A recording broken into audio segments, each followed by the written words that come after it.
Welcome to Shakespeare FC, The Words, a 5-minute journey into the individual bits of language that were forged, fletched, hewn, and hammered, and sometimes crowbarred, into existence by our brilliant and witty Warwickshirian wordsmith, or, as you become more familiar, Uncle Will.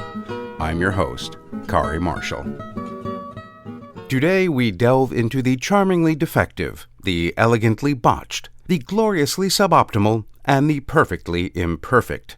A word that would be attributed to my thought process, various films and productions I have been involved in, hard as it is to believe, when we place this twinkling diamond of memory under the loop of scrutiny, even the most strident supporters of the flouncy arts must admit, at times, my early performances were indeed flawed. The delicious irony is that it would take Uncle Will to come up with a word some 385 years before I would don a blousy shirt that would so accurately describe my performance in his Hamlet, as Hamlet, but I digress. It was not in his drama of his downcast Dane where William so perfectly described the imperfect. It was, in fact, his King Lear.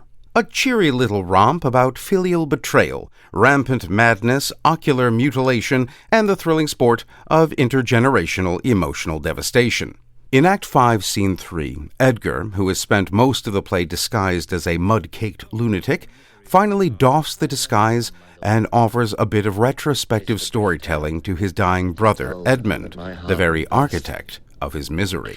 The bloody proclamation to escape that followed me so near, oh, our lives' sweetness, that we, the pain of death, would hourly die, rather than die at once, taught me to shift into a madman's rags, to assume a semblance that very dogs disdained, and in this habit met I my father, with his bleeding rings, their precious stones new lost, became his guide, led him, begged for him, saved him from despair. Never, our fault, revealed myself unto him, until some half-hour passed, when I was armed. Not sure, though hoping of this good success, I asked his blessing, and from first to last, told him our pilgrimage. But his flawed heart, alack, too weak the conflict to support, twixt two extremes of passion, joy and grief, burst smilingly. Edgar, who was falsely branded a traitor by his treacherous half-brother Edmund, escapes death by donning the guise of poor Tom, a lunatic so convincingly filthy that even dogs gave him a wide berth. He recounts as he stumbled upon his blinded father, Gloucester. Thanks, Cornwall. And rather than revealing himself, as would be perfectly reasonable, he opts for a bit of protracted suffering. He guides, begs for, and saves his father from suicide, all without so much as a hint of recognition. Only just before the scene, now in armor and honor restored, does Edgar finally confess the truth to his father. And so profound is his joy and grief, Gloucester's heart, too weak and overwhelmed with grief and joy, or as William so succinctly puts it, flawed, explodes in a fatal family reunion.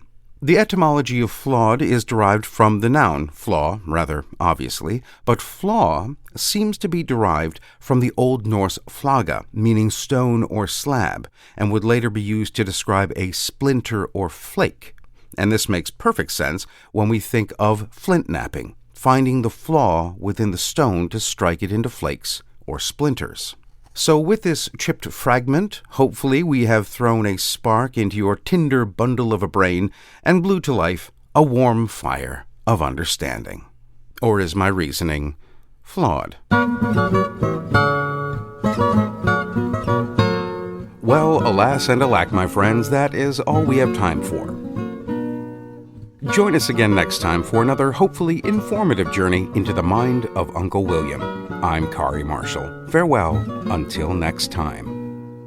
Shakespeare Full Circle is a production of WGTE Public Media and is sponsored in part by the generous support of the Cowie Family Charitable Trust and Michelle and Kelvin McElwain. All previous episodes are available at wgte.org/sfc and wherever you get your podcasts.